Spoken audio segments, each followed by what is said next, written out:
It's often the little things, small behaviors that can change our lives. That's the power of a financial edge. I'm Ed Meek. I'm a financial advisor with a passion to help you retire early, save more, and live better. Welcome to Ed's Edge, the podcast to help you live the life you've always wanted. Transitioning to retirement is easy breezy. Not a problem at all. Sure. Wait, not so fast, actually. Most actually find it really hard, and a number of different ways. 25 years ago, I'm playing golf with my father-in-law. We're on the golf course. His best friend's playing with us. His best friend had just retired from 3M. And he had, he was talking about his retirement. It just happened that summer. And I said, so Jack, how is it? And Jack's like, I wake up every morning, have my cup of coffee. It's 8 o'clock, read the newspaper. It's 10 o'clock. And then it's 10 o'clock. And kind of he's insinuating, I don't have a lot going on a lot of the time. And I was actually like, wow, that doesn't sound like, super exciting. Right, exactly. So Jack was someone that was helpful for me to help other people realize, when you're transitioning to retirement, you got to make sure. Yeah.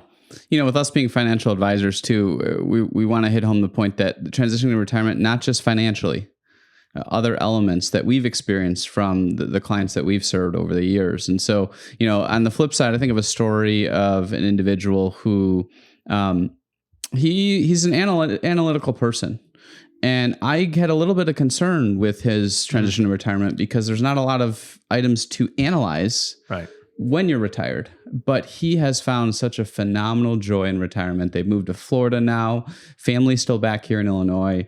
And he makes these trips back about once, sometimes twice a year to see the family for weeks upon weeks, sometimes 2 months. And he has found so much joy in spending time with his grandkids and really getting to know them on a much deeper level than before when he was working. I remember you talking about him when he first came on as a client. And sometimes we can kind of foreshadow, we can kind of see what people might struggle with. And that was a concern you had for him, but I'm so glad to hear, that it's worked out great for him. Yeah. He's found that purpose that we'll talk about soon, that fulfillment in that new chapter. So with all that said, I have come across people who they're in their 50s, and Ed, I'm sure you've come across many, many more. They're in their 50s, and they let these outside factors determine when they're going to retire. For example, I will retire when I'm 65 because Medicare kicks in, or I'll retire at 62 when I can first claim Social Security, 70 when I can claim it later, max it out. Or my grandpa retired at this time, and my dad did, so therefore I get to that dollar amount, or my $2 million that I want. All right, right. Stop letting outside forces tell you when you're going to retire. That's a big deal to us. So retire when you're ready, and we want to help you get ready through overcoming some of these very common fears that people have. The next one is, before we try to convince you to retire, if you really love what you're doing, don't let those outside forces affect that as well.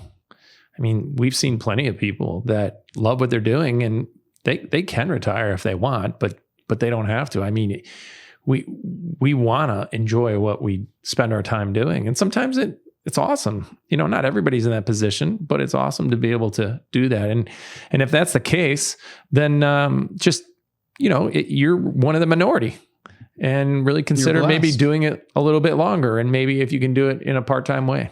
Yeah, exactly. My father-in-law's an example there. He's working and loves it and keeping on. So, all right. Fears about this transition. We want to talk about them. Number one, the very, very common one, fear of running out of money. Mm-hmm. We have many podcasts about this whole topic. Cannot stress enough. Have that game plan. Make sure that you talk with an expert. Use, this isn't an Excel spreadsheet. Formula on running out of money. There's a lot of variables in doing this. Make sure you have a very solid game plan for ensuring that you will not run out of money, regardless of different environments in your life, because it will that change. Fear is a very valid fear, except in context. And you can put it in context. Like we get this question a lot, like, do you think I can do it? Like, am I going to run out of money? And I always say it all depends. It depends on how much you're going to want off of your investments. How long are you going to live? And so we can actually help people understand that you don't have to worry about running out of money, but here's your circumstances. Here are your rules of the road, right? That's the trade-offs. Right. Exactly. Yeah. So you can alleviate the fear a lot. Maybe you're not going to be super happy about it, but at least you'll know, and it'll help a lot with that fear. Yep. So the next one is fear of lacking purpose. So let's just face it. The reason we live is we have to have purpose. We have to have things we look forward to. We have to have hope. We have to have things that bring us purpose. And sometimes our jobs, our careers, they bring us purpose. They bring us identity. And when we don't do that and we retire, then that could become a gaping hole. So we want to make sure ahead of time that we start looking at things that will also focus on bringing purpose. I mean, I had a client who was a very wealthy person, had a business, and he was going to sell the business.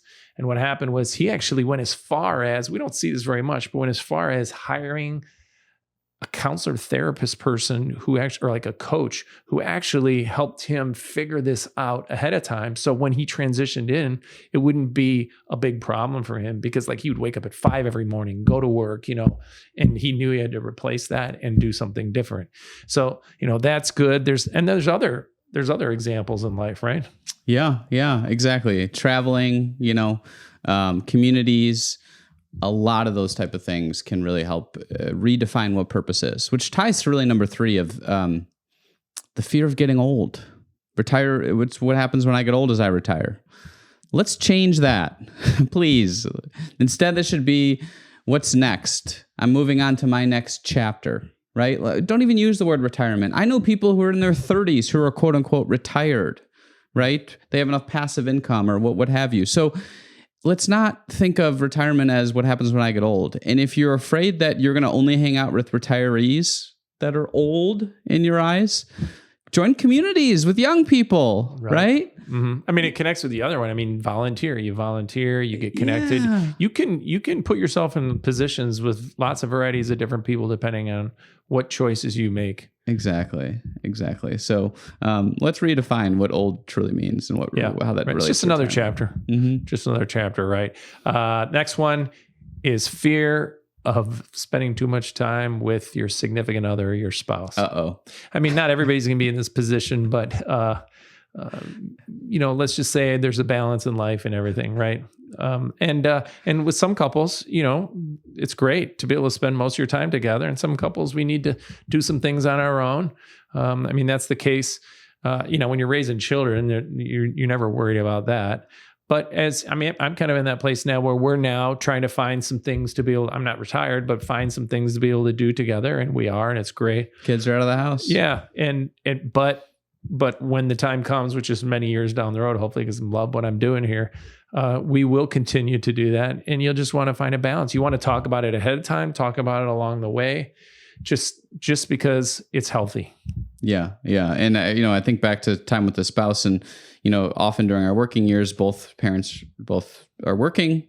Sometimes one's at home with the kids, but then we're both home. And now what? And so when you mentioned that hobbies, individual hobbies, joint hobbies, that will help quite a bit.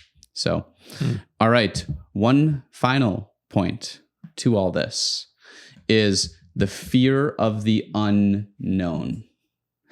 Yeah. We as humans, we crave certainty, right? We always want an explanation for something. We always want a path and to be very, very linear.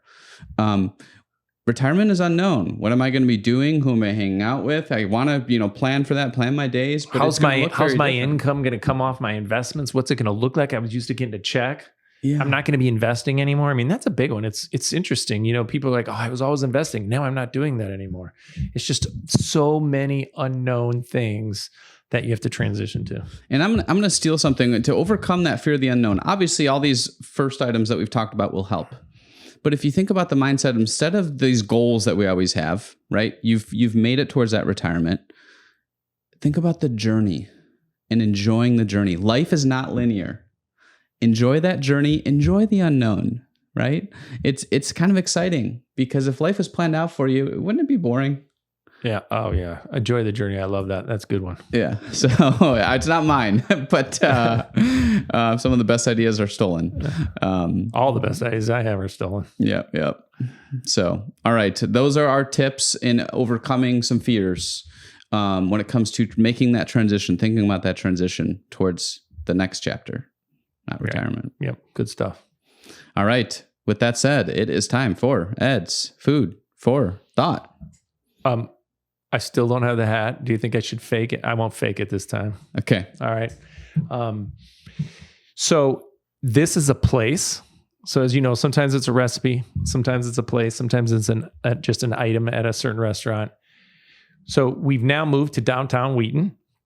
It's an awesome location. There's so many great things around here. And 3 buildings west of us is this awesome location called My Half of the Sky. It's a coffee shop. It's quaint. It's in a house, an old house. And so it's just got a lot of character. I've never been. Yeah. It's just, we got to go there. Okay. But I just was introduced and met the owner. And it's a woman. Her name's Renee Polino. Is she paying you to talk about this? She's not. She didn't even know I was disclosure. doing this. So I did take a picture when we just had the meeting a couple of days ago because I knew we'd be doing this and I knew I was going to bring it up with, the place. But it's not just a great coffee shop. Just go there for that. But it has a great concept behind it too. She gives some of the profits of this organization for the disenfranchised, for people who are taken advantage of, who need help. And it's just a wonder. She has a great heart. She loves helping people. Her whole spirit is about loving others. And it's a great organization. And if you need a good coffee or cold, whatever, and they have great food items there too. So give it a check. Check it out when you go downtown Wheaton. Sounds wonderful. Wonderful. Well, thanks everyone for watching. We'll talk to you next time. Thanks.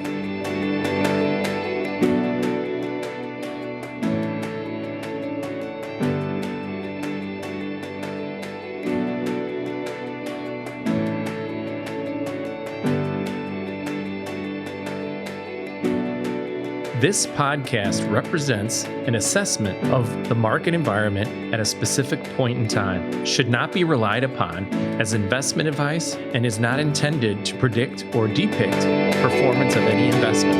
Any specific recommendations or comparisons that are made as to particular securities or strategies are for illustrative purposes only and are not meant